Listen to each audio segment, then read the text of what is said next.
una responsabilidad o no administrativa. Solamente puede ejecutar la sanción que ya ha sido determinada por las instancias sancionadoras. Entonces eso todavía está en discusión, no se sabe cómo se va a hacer, pero la primera, digamos, respuesta intuitiva es que los expedientes deberían regresar, sea a primera o a segunda instancia, según donde se quedó el procedimiento, y sea la propia autoridad de primera instancia o la de segunda la que se pronuncie y aplique pues el principio de retroactividad y declare en nuestro ejemplo la inexistencia de infracción y dejar sin efecto la sanción, ¿no? Eso es lo que se viene trabajando, pero todavía no hay nada, digamos, normativamente aclarado, ¿no?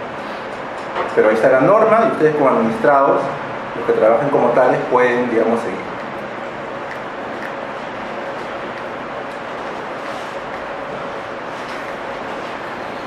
Luego encontramos el principio de concurso de infracciones y de continuación de infracciones.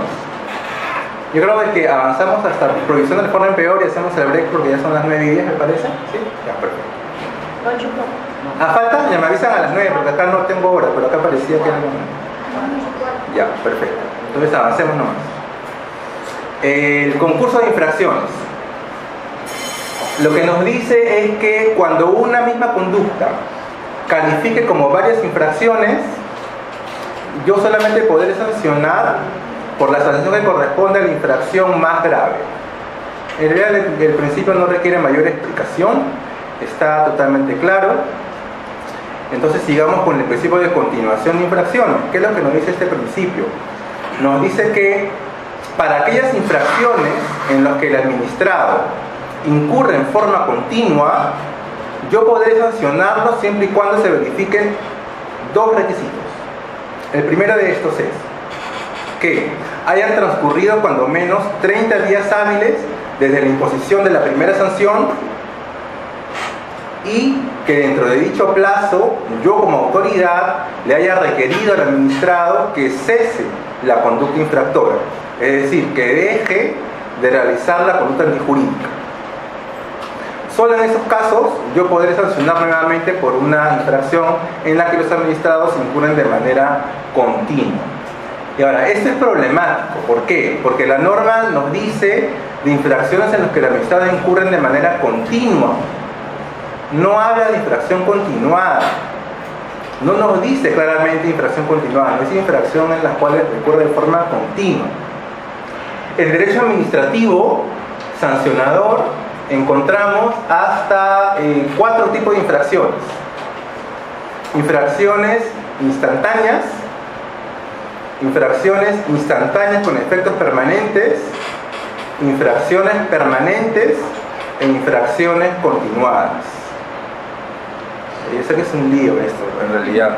Cuando uno trabaja en la administración pública, tiene que saber todos estos conceptos raros, pero que los administrados de algunos que están bien especializados, se conocen todos los conceptos y es preciso que los conozcan.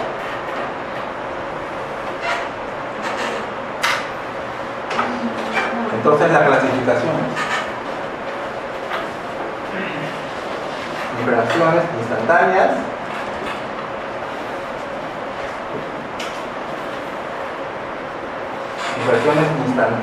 con efectos permanentes,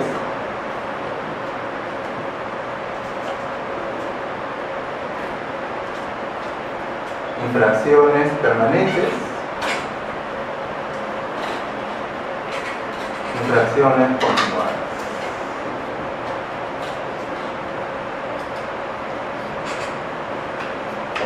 Entonces, las infracciones instantáneas son, digamos, las más fáciles de comprender. Son infracciones que se consuman o que se realizan en un solo momento, no como es el caso del incumplimiento de límites máximos permisibles.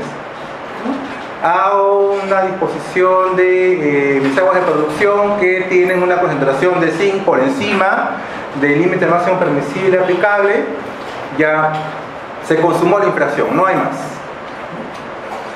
Y infracciones instantáneas con efectos permanentes.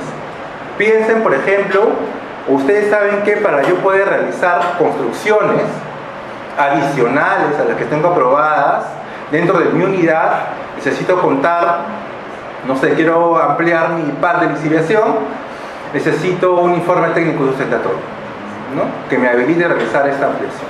¿Qué sucede? Yo no hago eso, amplío mi PAD, hago mi nuevo PAD, no me zurro en la autoridad,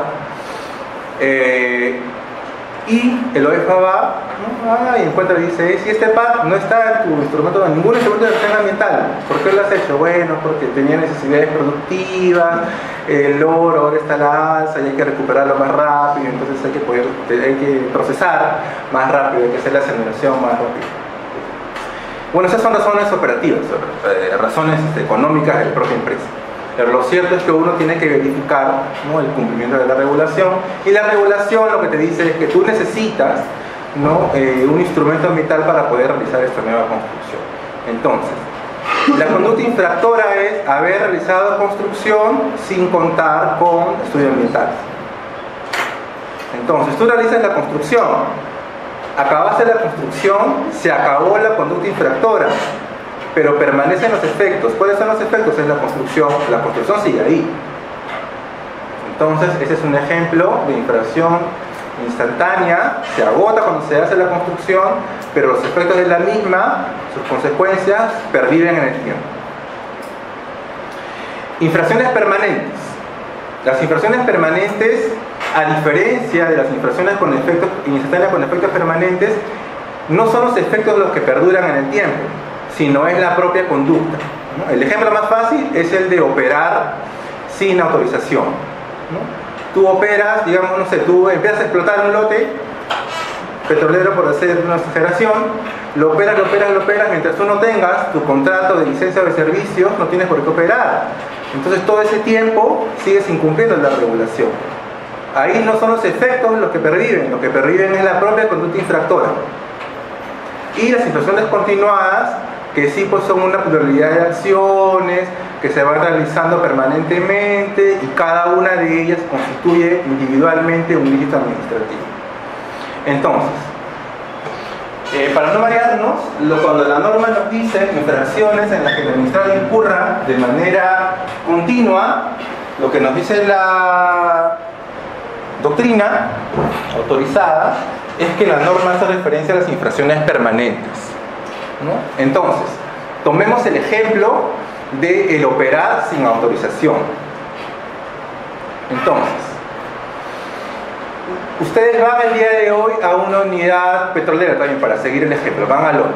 El lote está sin explotado, entre comillas el titular no tiene contrato de licencia, no tiene contrato de servicios, sigue operando, ustedes van, le detectan, le dejan su app, le inician el procedimiento, tramitan el procedimiento, lo declaran responsable, le ponen su sanción y van a una segunda supervisión después, no sé, 15 días después, y ven que sigue operando, ¿no?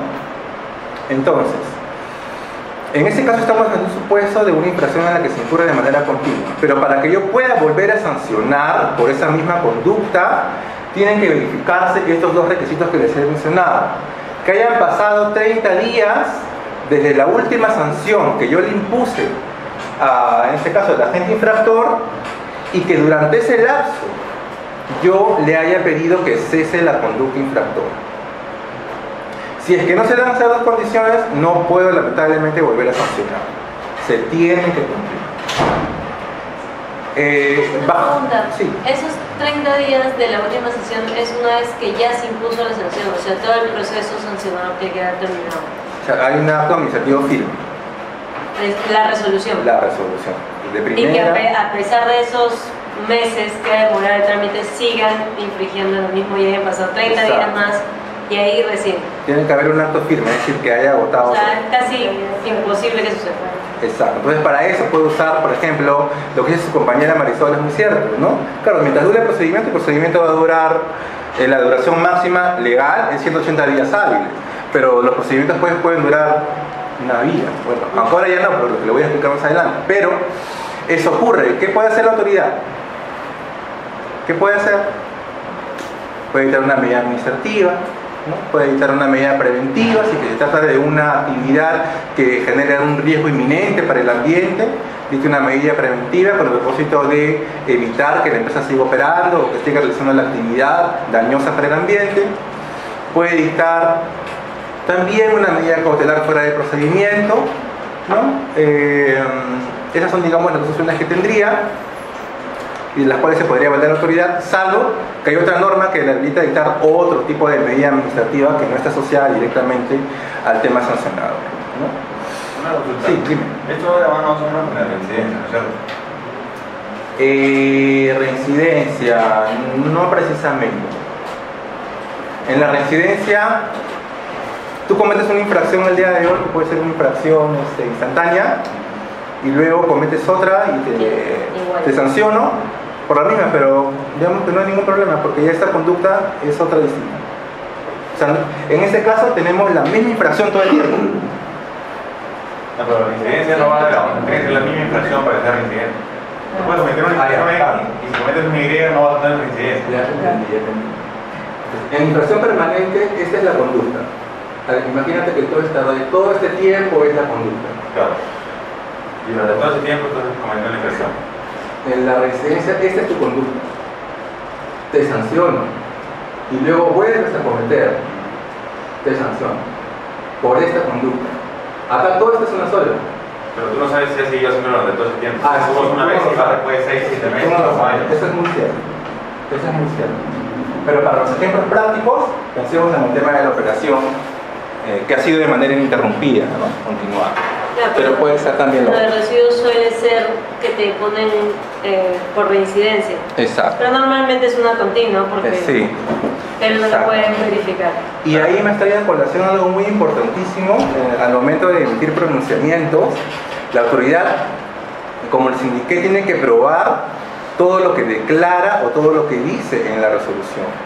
Entonces, si yo digo que se trata de una infracción permanente, tengo que probar que durante todo ese tiempo hay una infracción, ¿no? Lamentablemente, operativamente, eso no se puede hacer, ¿no? Porque la autoridad no está permanentemente afectada a una unidad y verificando qué es lo que hace cada paso, cada día, cada momento. Entonces, normalmente se dice, se cometió una infracción en este momento y luego se cometió otra en otro momento y utilizan la reincidencia. Bueno, ¿en qué casos no puedo aplicar la continuación de infracciones? Ya es un poco lo que hemos venido conversando. Supuestos de inaplicación, cuando la primera conducta que se cometió, el procedimiento sancionador todavía sigue en trámite porque hay un medio impugnatorio que todavía no ha sido resuelto. Es decir, me han puesto una sanción, sí, en efecto, pero hay un recurso de reconsideración en trámite, hay un recurso de apelación en trámite. Es decir, tiene que haber una resolución definitiva respecto de la primera infracción para que se pueda volver a sancionar en función a la continuación de infracción. O cuando la primera conducta que fue sancionada ya no es más un delito administrativo porque se ha modificado la tipificación, ¿no? Dejó de ser infracción. Ahora, luego tenemos el principio del non bis in idem. Dime. Consulta. Y cuando dijiste de forma continua era una infracción permanente, no la continuada. Sí, ajá, una infracción permanente. Hay una lectura muy interesante de Víctor Bacaoneto que habla sobre la prescripción extintiva de la potestad sancionadora y hace una explicación realmente increíble sobre todas estas categorías, ¿no? Así que yo les invito a que la lean, pongan en Google Víctor Baca, prescripción extintiva de infracciones, o de potestad sancionadora de infracciones, y ahí el primer artículo que sale es eso, ¿no? Es un artículo buenísimo, o si no, se lo manda a la coordinadora para que luego se lo pase. Es muy interesante. Bueno, sigamos con el tema del non bis in idem. El non bis in idem es no dos veces sobre lo mismo. El non bis in idem tiene dos aspectos. Tiene un aspecto procesal y tiene un aspecto material. ¿Qué es lo que nos dice este principio? Que en aquellos casos donde hay identidad de sujeto, identidad de hecho, identidad de fundamento, ¿no? Identidad de sujeto, mismo administrado, identidad de hecho, la misma conducta, identidad de fundamento, mismo bien jurídico tutelado, no se puede iniciar dos procedimientos con el propósito de sancionar al administrado. Es decir, no puedo iniciar dos procedimientos administrativos para sancionar una misma conducta, referido a una misma infracción. Ni tampoco pueden correr en paralelo un procedimiento penal y un procedimiento administrativo. Tampoco. Ese es el aspecto, digamos, procesal del no omisión. Y el aspecto material es el que nos dice que no puedo sancionar dos veces también, sea una sanción administrativa y sanción administrativa, o sanción administrativa y sanción penal, por el mismo hecho. Mismo sujeto y mismo fundamento. Eso es recontra claro, recontra básico, así que no creo que tengan problemas para poder aplicar.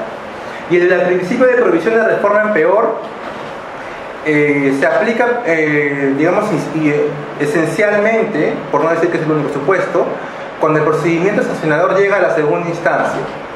Si es que a ustedes les imponen una sanción y ustedes apelan, no, producto de la apelación no le pueden imponer una sanción mayor o empeorar su posición jurídica dentro del procedimiento, exigirles unas cargas adicionales o mayores a las que originalmente ustedes han impugnado, ¿no? Eso nada más se trata de este principio, ¿no?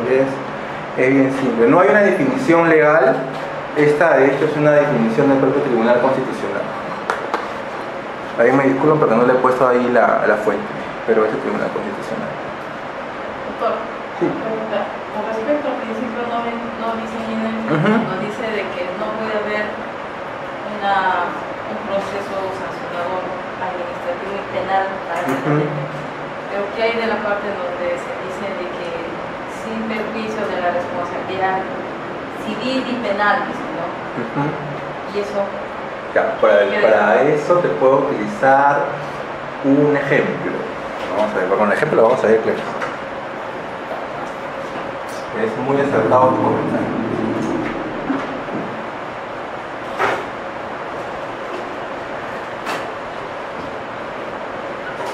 Los tres grandes estamentos de responsabilidad es la responsabilidad administrativa, la responsabilidad penal y la responsabilidad civil. Como tenemos un mismo sujeto, bueno, vamos a olvidarnos de esto, vamos a ver solamente el hecho para hacerlo más rápido y más fácil. Digamos que esta empresa minera, disculpen que tengo una relación con la minería porque tengo mi maestría ahí, tiene una reladera. Entonces ustedes saben que hay obligación de garantizar la estabilidad física y química de una reladera. La física básicamente es el sistema de seguridad e infraestructura que lo voy a citar mi trabajo, y la estabilidad física tiene que ver con los efectos ambientales.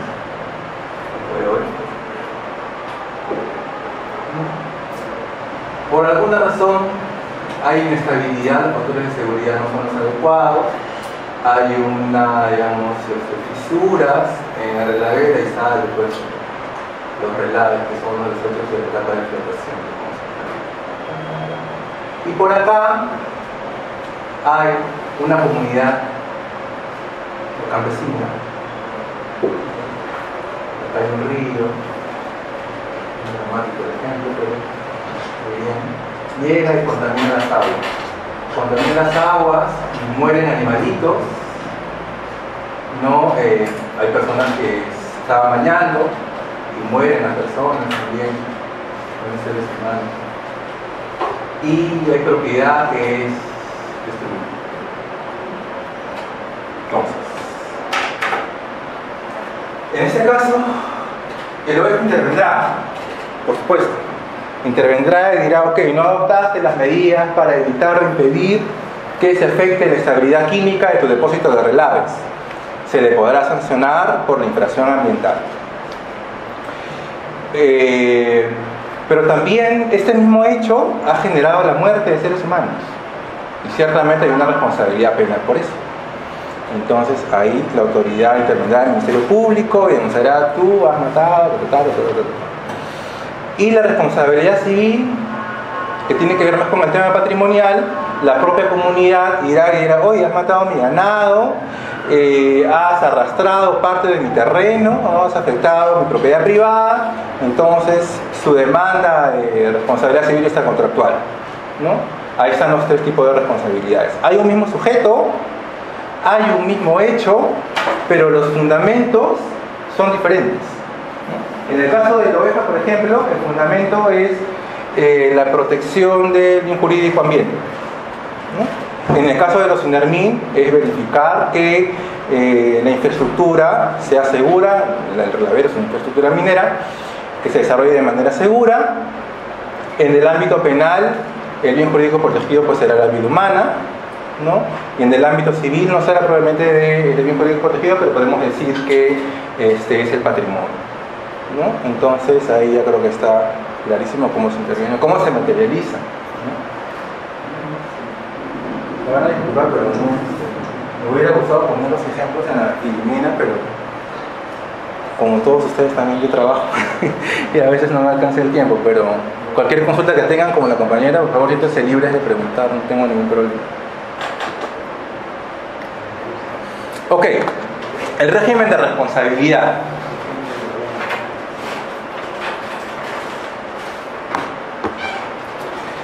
Antes de la modificación de la ley, antes del 21 de diciembre del 2016, con el decreto legislativo 1272, cuando hablo de la ley, hablo de la ley general,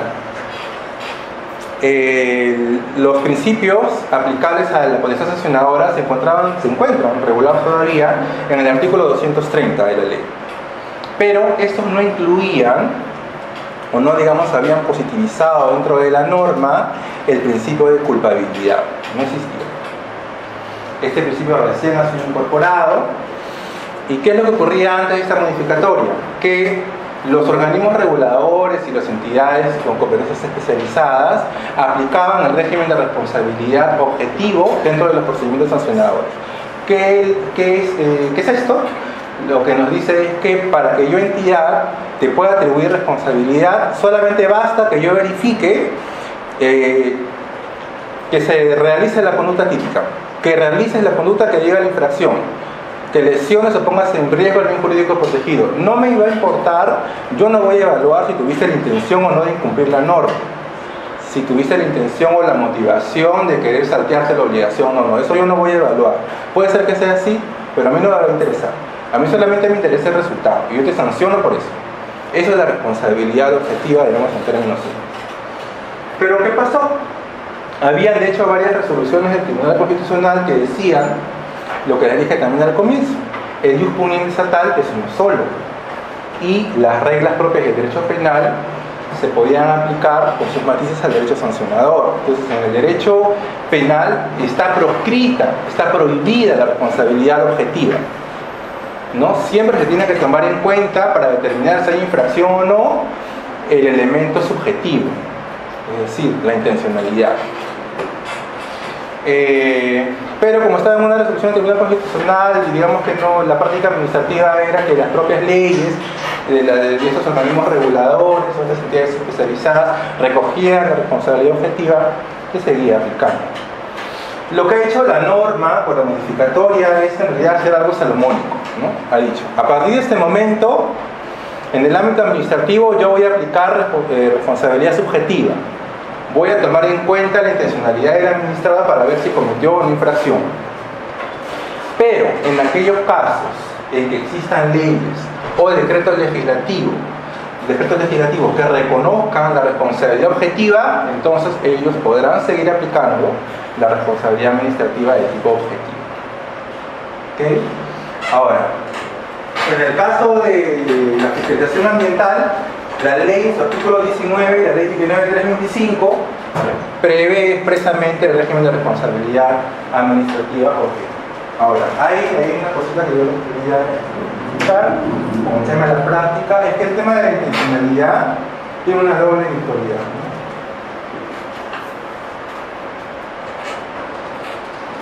Es al momento de evaluar si hay responsabilidad o no y al momento de evaluar la sanción. Como ustedes se acordarán, mucho de las analíticas. Entonces, Con el principio de culpabilidad, yo como autoridad, si empezó su parte del régimen, debe evaluar la intencionalidad al momento de determinar si hay responsabilidad o no. Entonces, si yo veo que el administrado actuó diligentemente y no actuó con culpa, entonces lo deberé exonerar de responsabilidad porque el régimen es subjetivo, aplica el principio de culpabilidad, ¿no? Pero si mi régimen es objetivo, como es el caso de la fiscalización ambiental, eso no lo voy a tomar en cuenta. Pero sí lo voy a tomar en cuenta al momento de graduar la sanción. Es decir, actuará, si es que no hay intencionalidad, actuará pues como un factor atenuante de la sanción. Entonces lo vamos a ver mañana. Y si es que hubo dolo, también pues actuará como una circunstancia agravante. Entonces, eso es el tema de la responsabilidad objetiva.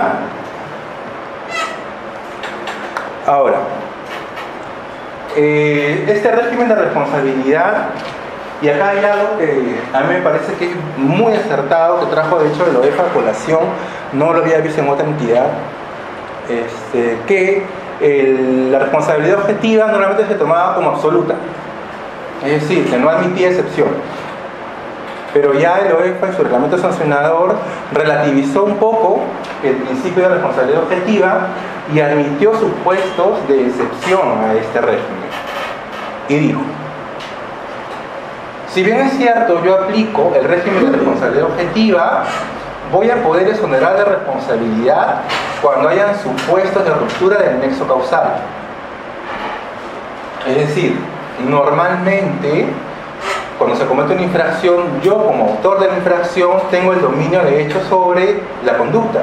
Es decir, yo decido en qué momento, no sé, no implemento la parte de tratamiento de aguas, mezclo mis aguas de producción con aguas frescas para reducir el nivel de concentración de líquidos máximos permisibles, etc. Soy yo el que decide cómo, cuándo y dónde se comete la infracción. Pero hay supuestos donde ello no ocurre, donde yo, digamos, pierdo el dominio de la conducta infractora. Y son los casos que vemos acá. Caso fortuito, fuerza mayor y hecho determinante de tercero. En esos casos, el propio administrado que ha sido imputado ante el procedimiento sancionador puede invocarlo para exonerarse de responsabilidad. Cuando hablamos de casos fortuitos, hablamos de casos de supuestos originados en la naturaleza, fuerza mayor, hechos por el hombre, ¿no? Y hechos determinantes de tercero también por el hombre, y parece una suerte de redundancia. Pero lo cierto es que el caso fortuito y la fuerza mayor, para que se configuren, se requiere de 3 requisitos que la autoridad tiene que evaluar y que el administrado que lo invoca tiene que probar. Es que el hecho que yo voy a invocar como caso fortuito o fuerza mayor sea extraordinario, imprevisible e irresistible. ¿Ok? Extraordinario, imprevisible e irresistible. Cuando hablamos de un hecho extraordinario, por contradicción nomás con el concepto, aquel hecho que no es ordinario, que no ocurre normalmente, que no se espera que pase. Eso es extraordinario. Por ejemplo, fenómenos del niño y esas cosas sí son ordinarias, pero en largo plazo. Esas son porque no se pueden prever, ¿no? Tú sabes ya por la experiencia que esos hechos ocurren, entonces no lo puedes calificar como extraordinario, ¿no? Exacto. No sé, pues puede ser un hecho extraordinario, cae un meteorito. No, es demasiado extraordinario, ¿no? Sí, no, que a veces ahora últimamente la gente usa mucho que el cambio climático y de todo, pero igual sí, hay condiciones ambientales que igual, por más raras que sean, se podían prever. Exacto. Ahora, estos requisitos son concurrentes, o sea, tienen que estar los 3. Si falta uno, ya no se configura la cosa. Luego tenemos la imprevisibilidad. Es un hecho imprevisible, es decir, por más que tú hayas adoptado la diligencia debida y conociendo todo, digamos, el contexto de la obligación, tú no puedes prever que va a ser imposible el cumplimiento de la obligación. Entonces, eso es lo imprevisible. Y lo irresistible es que no hay ninguna forma, no hay manera de que tú puedas superar este hecho. No hay acto humano que tú puedas realizar o tecnológico que te pueda permitir superar la situación que configure el caso fortuito o la fuerza mayor. Esos son los 3 requisitos entonces para el caso político de la fuerza mayor. Y bueno, el hecho determinante de tercero, no, es un tercero el que, digamos, ha coadyuvado determinantemente para que se produzca el resultado lesivo, ¿no? En esos casos también yo mencioné la responsabilidad como administrador diputado. Bueno, eso ya lo hemos dicho, la responsabilidad administrativa es independiente de la responsabilidad civil o penal que pudiera originarse, y cuando el incumplimiento corresponda a varias personas, a varios sujetos de derecho, todos responderán en forma solidaria por las infracciones cometidas. ¿Qué es la solidaridad?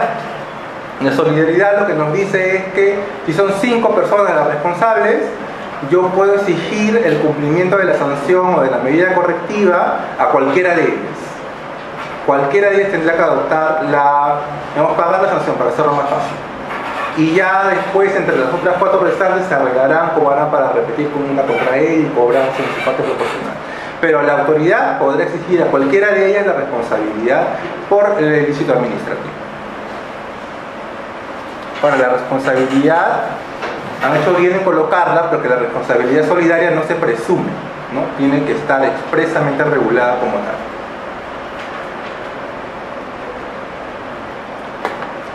Luego encontramos la sustracción de la materia sancionable. Este es un tema que ha sido relativizado últimamente. ¿Qué es lo que nos dice esto? Eso lo que nos dice es que si es que yo administraba, cometo una infracción el día de hoy, me supervisan, encuentran el hecho configurador o constitutivo de la infracción, y el día siguiente o a las horas de que la autoridad la ha verificado, yo dejo de realizar la conducta infractora o revierto sus efectos, ¿no? Reparo el ambiente, lo que fuera, en ese caso esas acciones posteriores no van a impedir que la autoridad me sancione, no me van a generar la responsabilidad. Una vez que se ha verificado el hecho cognitivo de infracción, el hecho de que tú posteriormente subsanes la conducta o repares el daño que has causado no elimina el carácter ilícito de la acción, ¿no? de la conducta que fue verificada o apreciada por la autoridad.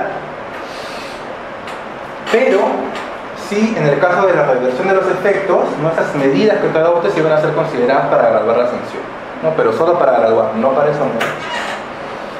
Ahora, ¿pero qué es lo que ha pasado con el decreto legislativo que estoy mencionando reiteradamente, el 1272? Ha incorporado en el artículo 236A una causal eximente de responsabilidad asociada a la subsanación voluntaria. Es decir, en aquellos casos en que el administrado, habiendo cometido la infracción y habiendo sido verificada por la autoridad, antes de que me inicien el procedimiento sancionador, yo subsano el ilícito, entonces ello va a operar como causa eximente de responsabilidad y no procederá a que me pongan ningún tipo de sanción ni ningún otro tipo de medida. ¿No? Solo en incumplimiento leve, ¿cierto? ¿Cómo? Solamente para incumplimiento leve. Bueno, eso es algo discutible. Es algo discutible, ¿por qué? Porque si tú lees la norma, en ninguna parte te dice que sea incumplimiento leve, ¿no? Ahora, lo cierto es, y el caso compañero también debe estar imbuido en esto, porque también es un problema que tenemos en Sinarmin. Lo cierto es que las propias entidades están, digamos, queriendo diferenciar. Ok, termino con esto y vamos a ver. Están queriendo diferenciar y decir, esta causal eximente solamente se va a aplicar para infracciones, como dice su compañero, leves, no, que no tienen mayor relevancia, mayor trascendencia, pero no las voy a aplicar cuando la infracción genere un daño, ¿no? Efectivo, material. ¿Por qué? Porque en ese caso estamos ante una conducta pues realmente seria, ¿no? O sea, ilícita y seria y totalmente reprochable de cara a la sociedad. Pero eso sería una interpretación o una regulación que pueda sacar individualmente la propia entidad, y mientras no haya nada escrito al respecto, es decir, mientras Sinarmin o EFA, cualquier entidad fiscalizadora, no establezca esta diferenciación, ustedes como administrados pueden invocar la causal y que se les aplique a cualquier tipo de infracción. Necesidad muy grave, ¿no? Lo cual sería gravísimo si es que lo vemos desde el lado de la administración pública, ¿no? Si yo también lo veo así, obviamente digo no, o sea, lo grave no lo toques. Pero bueno, la norma está ahí y existe el principio de legalidad, ¿no? El principio de legalidad en el sentido de que las entidades deben aplicar tal cual lo que está escrito en la norma, no pueden aplicar mal. La modificación del reglamento de corrección, ¿no? Porque Sí, ahora exactamente. Claro, es que esta norma está provocando una serie de cambios, como si también estamos locos, no locos de estar, sino locos de hay que adecuar nuestras propias normas con el tema de las modificaciones que se están dando. Y de hecho no hay nada certero, no son interpretaciones que se dan a nivel institucional. Tal como el compañero, eso también ocurre en otros reguladores. Entonces la subsanación tiene, digamos, dos efectos o virtualidades. A ver, tenemos acá la infracción, el inicio del sancionador, la resolución de sanción. Si es que la subsanación se da acá, operará como atenuante, como eximente. Ahí el efecto es del archivo, exactamente. Y si se verifica luego de iniciar el procedimiento y hasta la emisión de la sanción, operará como atenuante. Y deberá considerarse en la graduación de la sanción. Los factores justificados. Ahora, el tema de la discusión en torno a si solamente se aplica infracciones leves y no a graves. Lo cierto es que la norma no lo dice, la norma solamente habla de infracciones en general y, como les digo, en la medida que no hay una disposición legal dictada por la propia autoridad que ya especifique que se aplica a ciertos casos y ciertos no, puede aplicarse, puede invocarse para cualquier supuesto. Ahora, que la autoridad te dé la razón, eso ya es otro caso. Ahora sí creo que vamos a ver. ¿Alguna pregunta ahorita? No, ya, guárdese la para después. No hay problema. Entonces, la duración del procedimiento. Ya les había hablado de esto un poquito. El plazo máximo para la tramitación del procedimiento sancionador es de 180 días hábiles. ¿Qué es lo que ocurría antes de la modificatoria que les he indicado? ¿Qué es lo que pasaba? No pasaba nada. Si es que el procedimiento sancionador seguía tramitándose por encima de este plazo, lo que decía la entidad era decir, mira, de acuerdo al artículo 140 de la Ley General, el vencimiento del plazo no acarrea la nulidad, salvo que la norma expresamente establezca esa sanción. Pero como no había ninguna norma que sancione con nulidad o con ningún otro tipo de sanción administrativa el incumplimiento de los plazos de tramitación, no pasaba nada. Pero a partir de la vigencia de esta nueva norma se ha incorporado ese artículo 237 literal A que habla sobre la caducidad del procedimiento administrativo sancionado. ¿Qué es lo que nos dice la caducidad del procedimiento sancionado? Que en forma general los procedimientos sancionadores pueden tener una duración máxima de 9 meses, ¿no? Contados desde la imputación de cargos, prorrogables a 3 meses adicionales mediante resolución debidamente motivada y antes de que vence este plazo adicional de 9 meses. Si es que la autoridad responsable de emitir pronunciamiento no emite el pronunciamiento y no notifica la resolución final al administrado, el procedimiento caduca. ¿Qué quiere decir que caduca? Que declara la conclusión del procedimiento y lo archiva. Así de simple y de claro es este mecanismo. Ahora, ese mecanismo solamente se aplica durante la tramitación del procedimiento en primera instancia. No se aplica en etapa reclusiva. ¿Ok?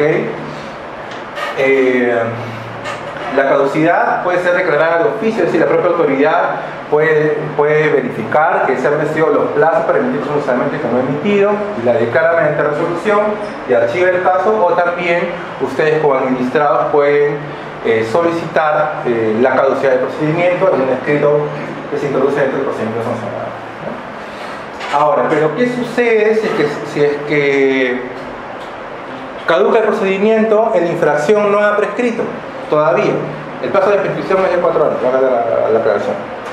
Si es que caduca el procedimiento que yo he iniciado y aún no se ha extinguido la potestad sancionadora, es decir, no ha operado la prescripción, la entidad puede volver a iniciar un nuevo procedimiento administrativo sancionador por los mismos hechos. ¿no? La norma tiene ahí una habilitación expresa, entonces eso hay que tenerlo muy en cuenta porque esta es una institución jurídica que no, o sea, existía en el derecho comparado, pero no existía formalmente en nuestra regulación y ha sido pues, recientemente incorporado, ¿no? Se entiende que vencido el plazo, como les digo, la autoridad debe declarar de oficio, tal vez no lo haga, así que ustedes tienen que estar con las antenas bien paradas para hacer sus cómputos de plazos desde que se notifica la imputación de cargos, es decir, desde que se inicia el procedimiento sancionador y al día 181 presentar su solicitud de causa. ¿Le puedes poner cronológicamente? No entiendo si esos dos tiempos son distintos. O sea, los 180 días y los 9 meses. Lo que pasa es que este plazo, la norma lo ha establecido. Si es que tú como, digamos, autoridad sancionadora, tu procedimiento está regulado, pero no tiene un plazo específico, que en realidad sí debería tenerlo, pero si no lo tiene, aplicas este plazo general de 9 meses, prorrogables a 3 meses más. Si tú lo tienes ya regulado, utilizas tu plazo especial de 180, ¿no? En este caso. Si es que tienes un plazo mayor incluso a este, también lo aplicas.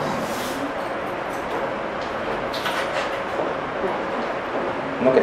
No, de repente no he visto esa parte nunca y por eso no lo entiendo. Ah, ya. No, es que es nuevo, no es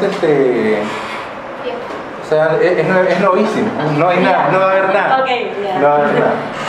Yo también en reforma tribunal y jamás he visto eso. Es más, mil una vez me han argumentado eso, me han dicho, oye, OEFA, el procedimiento se ha iniciado desde Ocinermin y sigo acá y todavía no termina, ya pasó como 2 años. Ajá. De cara a la caducidad. Yo decía, mira, principio de legalidad, yo solamente puedo declarar lo que está establecido en la norma y ninguna norma me sanciona la caducidad ni la nulidad por vencimiento del plazo, lo siento. Pero ahora sí, no. Recién a partir del 21 de Los 9 meses son los que te ponen el reglamento de no reglamento de. Ajá, ese te pone la ley. Perdón, la ley. Y el plazo de 180 que te lo pone. Es el específico para el caso de Loreto, de 180 días. Su propio reglamento de procedimiento sancionador ha establecido este plazo. O sea, un poco menos que los 9 meses. Exacto, entonces yo entiendo que como toda entidad que presta, ¿no? Y que presta atención al tema de las normas, va a actualizar su reglamento de procedimiento sancionador y va a modificar para ampliar su plazo al plazo máximo. Todos quieren. Este es el que pone la ley. Este es el que dice la ley y este es el que está actualmente en el procedimiento Y sancionador. cuando dijiste que si tienes un plazo mayor, o sea, yo puedo poner, o sea, la OEFA, Exacto, ¿no? puedes Podría poner 12 meses. 12 meses. O Exacto. 24 si quieres. Exacto. Yeah. La norma te lo dice ahí. Y este principio es retroactivo. Es Como tú dices, retroactivo, es con lo una que- muy buena pregunta. Yo te diría que hay 3 supuestos, ¿no?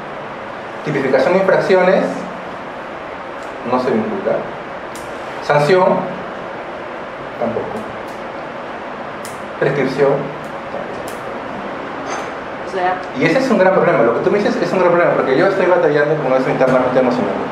no, ¿Por pero qué? deberían sido más largos. Porque para mí, cuando la norma dice, el principio de retroactividad es en abstracto, o sea, es cualquier disposición sancionadora, es constitucional, este principio no es administrativo. Entonces, cuando tú lees en la Constitución el principio de retroactividad, dice cualquier disposición que favorezca al administrado, no tiene por qué ser acotado. No obstante ello, la ley lo ha acotado y lamentablemente nosotros nos regimos por lo que dice la ley. No obstante ello, alguien, digamos, más aventurado o avanzado administrativamente podría decir, no sé, inaplico la ley porque la Constitución es más favorable. Control difuso. Pero bueno, eso lo dejo ahí porque no está claro, pero les digo lo que trae la norma y lo que podrían ustedes proponer.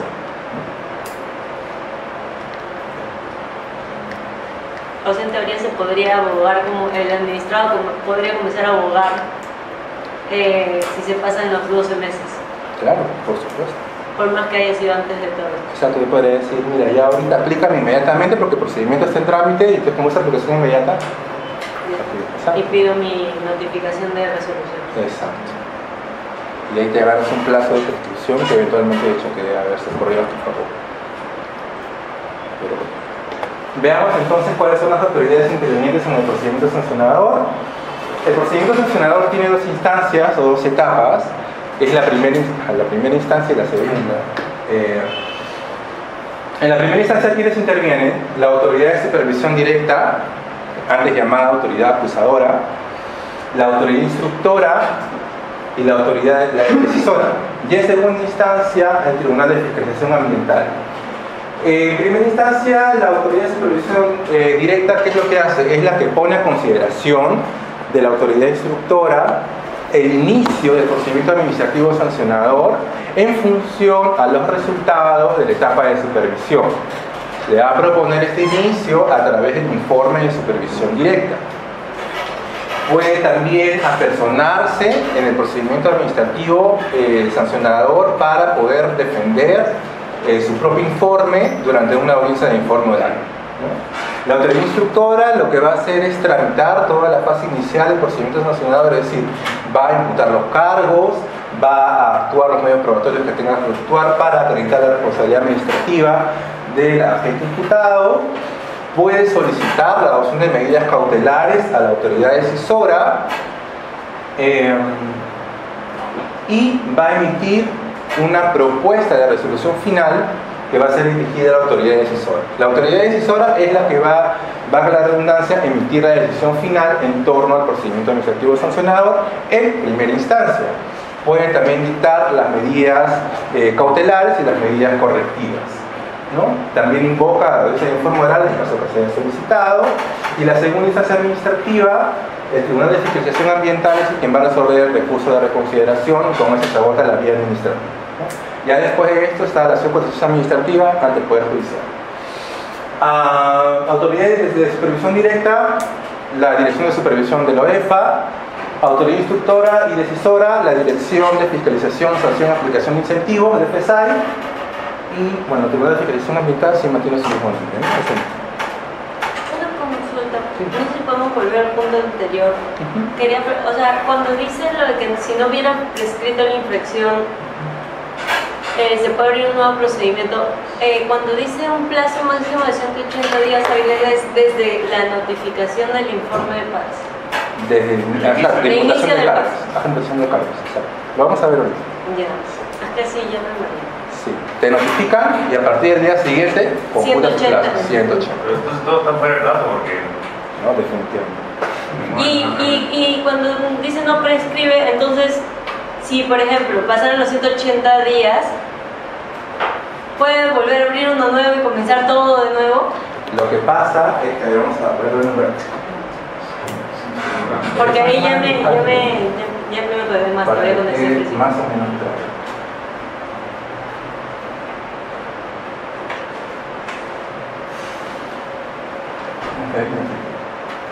Acá verificas mi cabeza.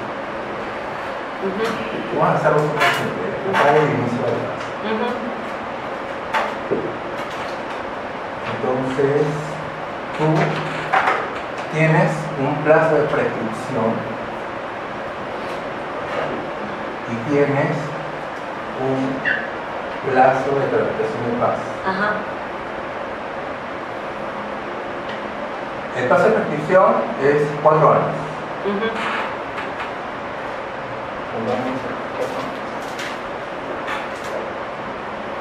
El plazo de acá es 180 días hábiles.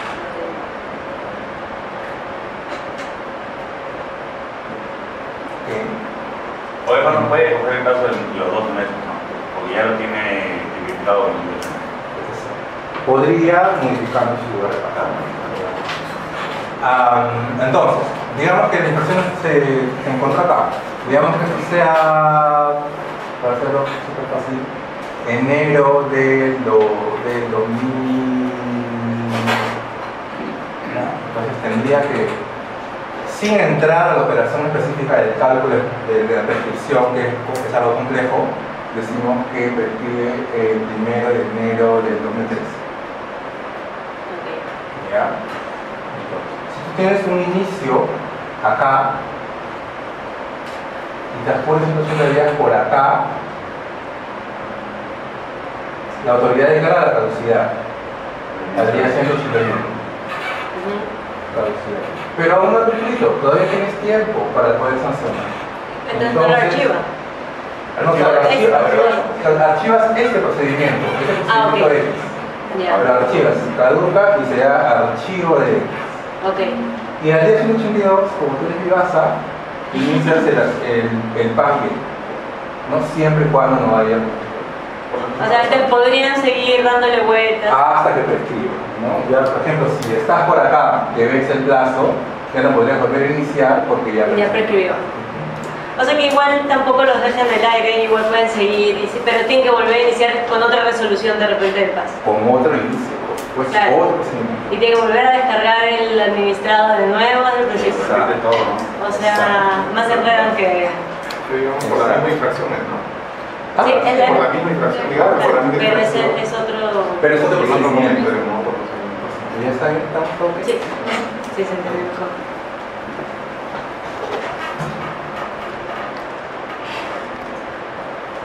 Llegamos a la tramitación, ya terminamos con esto. Etapa previa al inicio, eso ya lo habrán visto con Samantha, me imagino. La autoridad de supervisión directa promueve el inicio del procedimiento sancionador a través